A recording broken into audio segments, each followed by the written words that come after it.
Terima kasih Anda masih bersama kami di Live Update. Kita beralih ke informasi selanjutnya, Saudara. Longsor kembali terjadi di kilometer jurusan ND Maumere pada Senin 10 Januari. Material longsor berupa bebatuan dan tanah menutup badan jalan dengan tinggi mencapai kurang lebih 10 meter. Kejadian ini mengakibatkan aktivitas lalu lintas terhenti. Kendaraan roda 2 dan roda 4 dari arah barat mengantri berjam-jam. Informasi lebih lengkapnya akan disampaikan oleh rekan jurnalis kami dari Pos Kupang, ada Oris Goti di sana. Halo Oris. Halo Firda. Oris, bisa Anda informasikan bagaimana untuk kondisi terkini di sana pasca adanya longsor?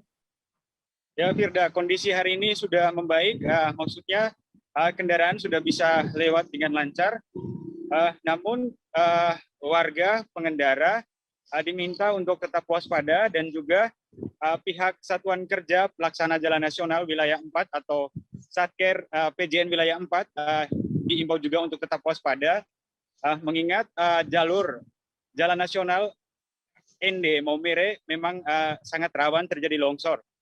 Dan PJN Wilayah 4 sendiri mencatat bahwa ada 24 titik di jalur ND Maumere yang berpotensi terjadi longsor. Sekian Firda. Oris, apa sebenarnya penyebab adanya dari longsor tersebut?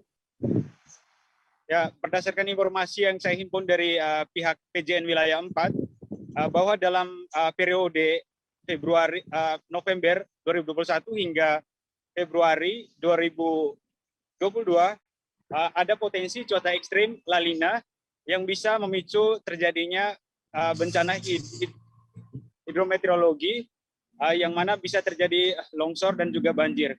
Nah, longsor yang terjadi kemarin itu dipicu akibat hujan lebat yang terjadi sejak malam hingga subuh.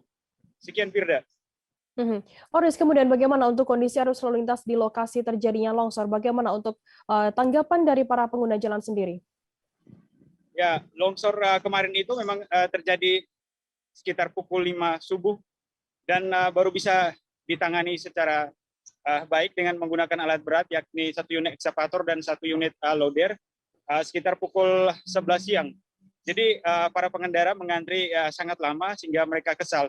Bahkan saya temui di lokasi, para pengendara terpaksa harus beristirahat, bahkan tidur di jalan. Dan pihak kepolisian juga ada di lokasi untuk mengatur arus lalu lintas. Dan sekitar pukul 11 itu mulai aktivitas lalu lintas itu kembali dibuka dengan sistem buka tutup.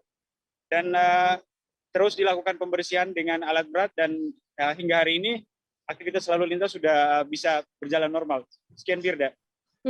Apa yang kemudian dilakukan oleh pemerintah setempat sendiri terkait 24 titik longsor jalan jurusan ND Maumere, Oris?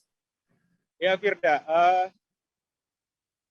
pihak pelaksana Jalan Nasional Wilayah 4 sendiri sebenarnya sudah sejak November sudah menyediakan dua posko di jalur ND Maumere untuk mengantisipasi terjadi longsor. Dan ada juga petugas dan juga alat berat yang diturunkan ke posko.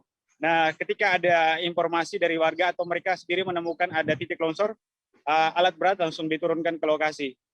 Sekian Firda. Baik, terima kasih rekan jurnalis dari Pos Kupang, Oris Goti, atas laporan Anda. Selamat bertugas kembali. Jangan lupa subscribe, share, komen, dan like ya.